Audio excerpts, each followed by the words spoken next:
Hello everyone. In previous lecture we had discussed the different formula to find out the degree of consolidation and their different conditions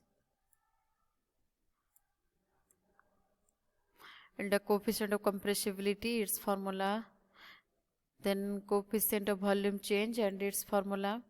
And in today's class we are going to solve a problem based on this formula. So let us solve it.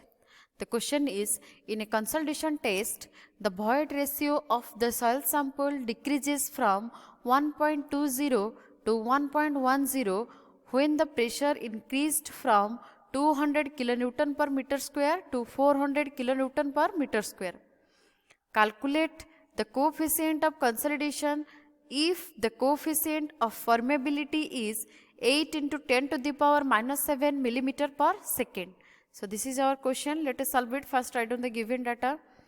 So in given data we have to write the initial void ratio E0 equal to 1.2, final void ratio E1 equal to 1.11, initial stress sigma 0 equal to 200 kilonewton per meter square, final stress sigma 1 equal to 400 kilonewton per meter square.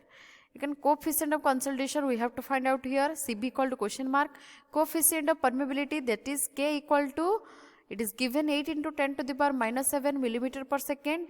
We convert it into meter, then it is 8 into 10 to the power minus 10 meter per second. So let us calculate it. So we know the formula Cv equal to K into 1 plus E0 by AV into gamma W, where K is given, E0 is given. So we calculate here AV, that is minus del E by del sigma. This one equal to minus E0 minus E1 by sigma 1 minus sigma 0. After putting this we found minus 5 into 10 to the power minus 4. Again gamma W value we know 9.81 kilonewton per meter cube. So Cv equal to, we found this much by putting this formula, minus 3.58 into 10 to the power minus 7 meter square per second. But here negative sign we use only for change, whatever the change in the void ratio, so that we use negative sign. But our answer is this much, Cv equal to 3.58 into 10 to the power minus 7. Here we have to find out only Cv, so we calculated it this much. And similarly you will solve this problem. Some problems are here.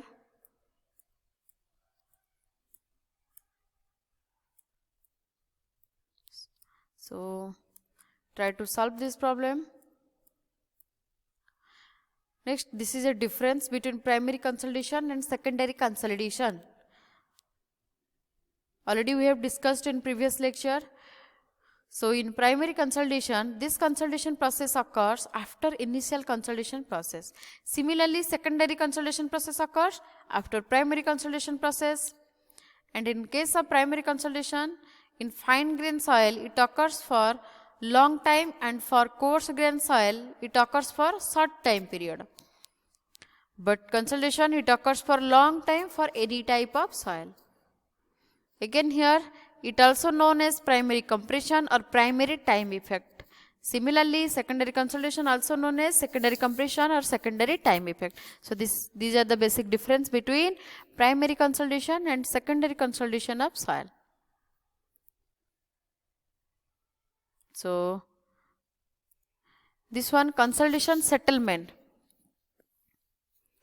So we can calculate it by two methods using coefficient of volume change, that is AB. So consolidation settlement, final settlement, rho V equal to MV into H into del sigma, where MV equal to volume change, H equal to thickness of soil, del sigma equal to change in stress.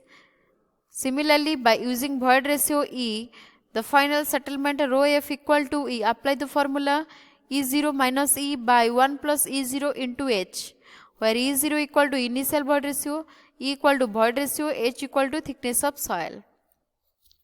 So these are the formula. The next is compression index, notation is Ci.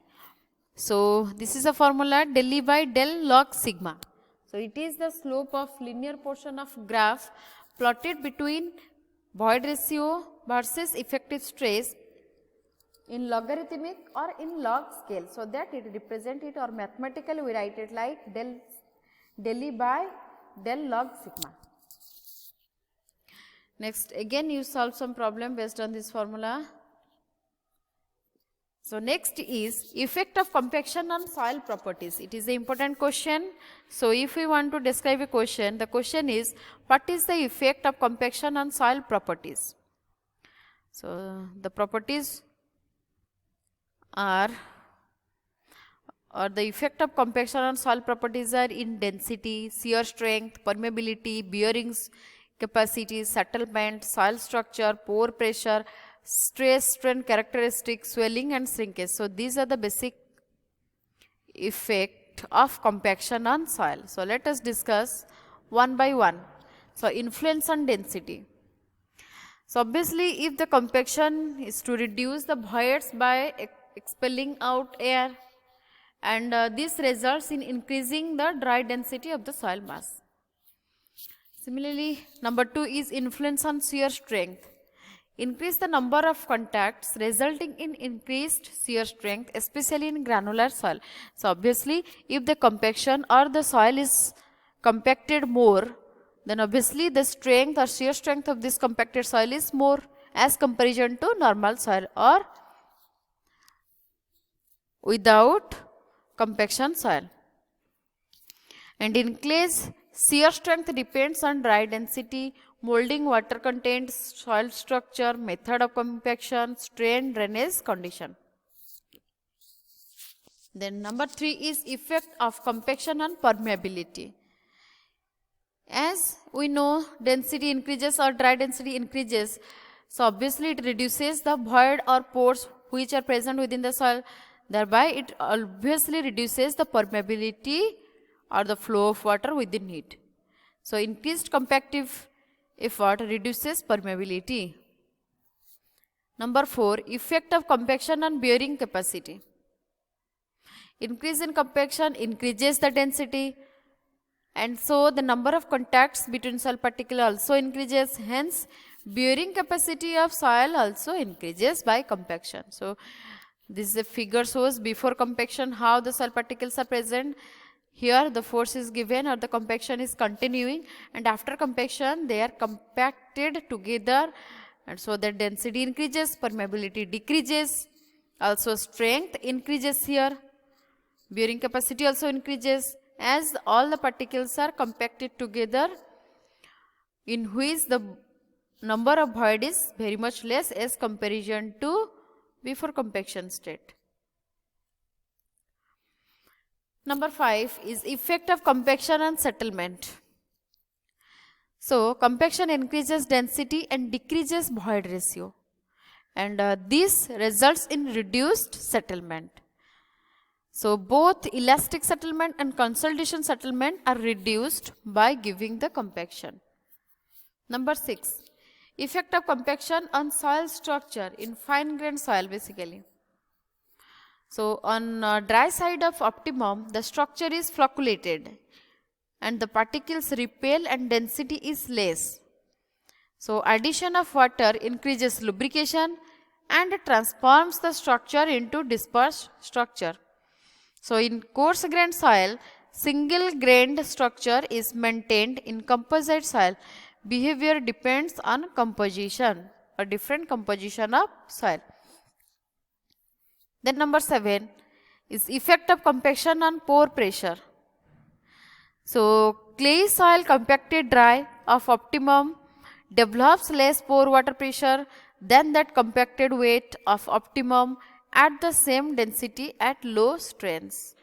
And however, at a higher strains the effect is the same in both the cases.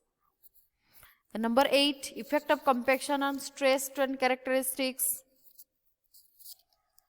So the strength and modulus of elasticity of soil on the dry side of optimum will always be better than on the wet side for the same density. So soil compacted dry of optimum shows brittle failure, and that compacted on wet side experiences increased in the strain of the soil. The number 9, Effect of compaction on swell shrink aspect. The effect of compaction is to reduce the void space, and hence the swelling and shrinkage are enormously reduced. So, further, soil compacted dry of optimum exhibits greater swell and swell pressure than that compacted on wet side because of random orientation and deficiency in water. So, these are the major factors which affect or these causes due to the compaction of soil. So, with this the chapter 6 is completed. In next lecture we will continue or we will start chapter 7.